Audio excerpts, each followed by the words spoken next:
Hey, eighth graders, Mrs. Gale here, just hanging out in space. I have changed a couple things about how I'm going to have my distance learning weekly update given to you. So I'll show you that in a minute. But first, let's start at the top here. There's the e-scrolling announcements are at the top if you want to take a look at those. You might recognize the mystery staff person who will be announced today. So thought I'd stick that on there if you want to take a look. Google Meet is still working really well. I have met with many students and it's just easy to work with. It does feel a little awkward when you're sitting in there with your student, or I'm sure it does with the um, to sit with your teacher.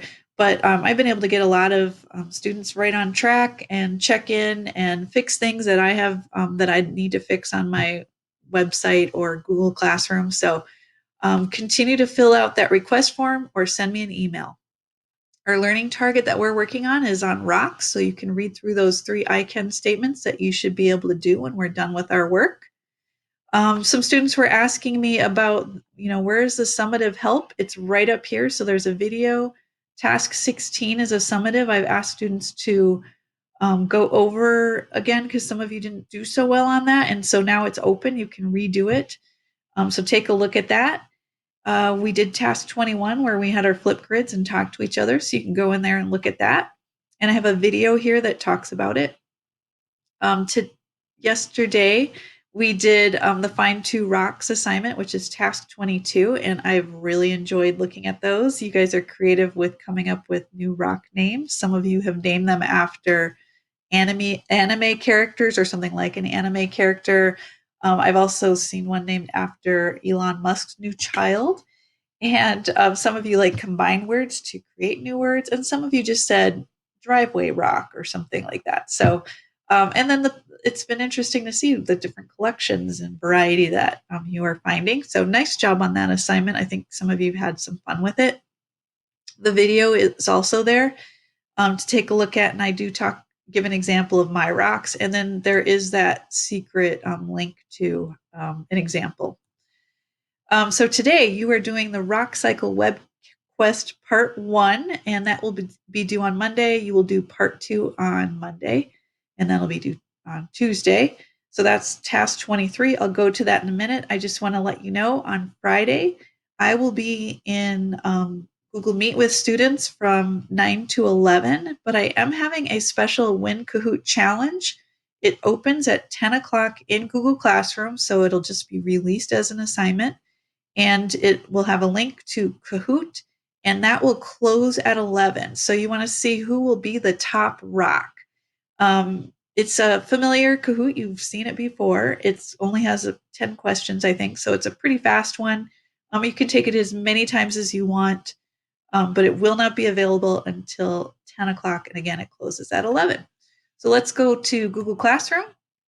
Here's the assignment, task 23, Rock Web Quest Part 1.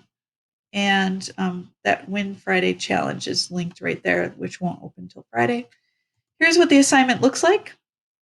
WebQuest 23, and then task 24 will be WebQuest Part 2. There are 5 slides, and you will be filling in information on slide 3 and slide 5. And you're using this link here to help you fill your information. So this is where you're going to do a little reading, a little interaction, and there'll be some quizzes built in. It tells you exactly what to do. So you're going to look at the introduction, which looks like this on that first page of the link. And then once you're on this page, you will click up here where it says types of rocks, and that will take you to this page. And this is where you read about the 3 rock types. You'll notice they have examples here of each of the rock types. And those will be familiar because you'll see that in your collection in a minute. Here's things to look for. And I mentioned some of these in using different words, but like grains would be the crystal size or size of the sand or pebbles that are in it. Are there fossils in it? Are there bubbles or air holes? Does it have a glassy surface? Are there like minerals that are forming these ribbons? So that's something to look for in your rock collection. And on the slide, it looks like this. So you would fill out how it's formed. and then what to look for. And you're getting that from this description here. Then you're going to go to this link here to start your rock collection.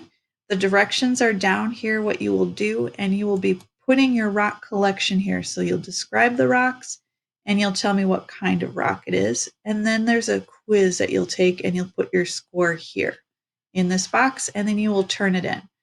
So the directions here say to go to the rock collection. So when you scroll on the bottom, next start your rock collection. And here's what it looks like. You'll go in, click begin. Here's all these different rocks. You'll click on it. Nice. That is a nice rock. And I was looking for something up on my wall, but it's not there. This rock has ribbon-like layers. It is nice, pronounced nice. Has these kind of stripes in it. That's called banding or being foliated, and nice forms from other rocks that have been squeezed and heated for a long time deep within the Earth's crust. Gneiss can often be seen on mountainsides where rocks formed below the surface have been pushed up by the movement in the Earth's crust. And so you add that to your collection. There it is, and then you pick up another rock and you keep going. And so you're taking this information and you're filling it in on this chart here. And so from this information that you filled in and this one, and looking at these textures or descriptions of what to look for in these rocks, that should help you do well on this quiz, and then you'll put the quiz there. So let me know if you have other questions. I think that's enough information that you guys should be able to do a nice job on this. All right, good luck.